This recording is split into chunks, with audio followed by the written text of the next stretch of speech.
Beneficial effects of sun's heat and light. How is life without the sun?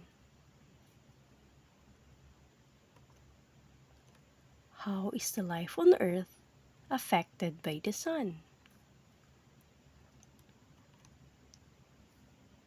What are the beneficial effects of sun's heat and light to people, plants, and animals? Sun is the main source of heat and light there on Earth.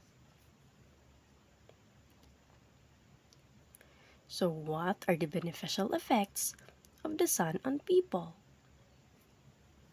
First example, watering the plants. Next, drying clothes, playing, dancing, traveling, farming, drying fish, and drying crops.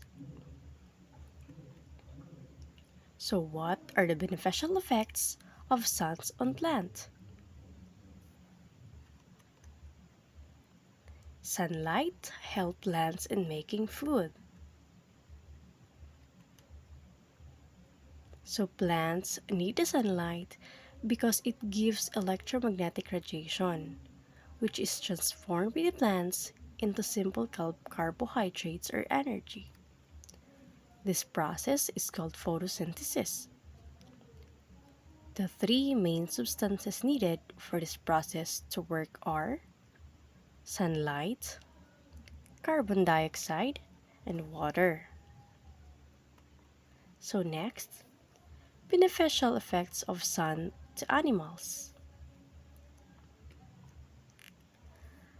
Animals were able to see because of light coming from the sun. The energy from the sun is transferred from plants to animals when animals eat the plants.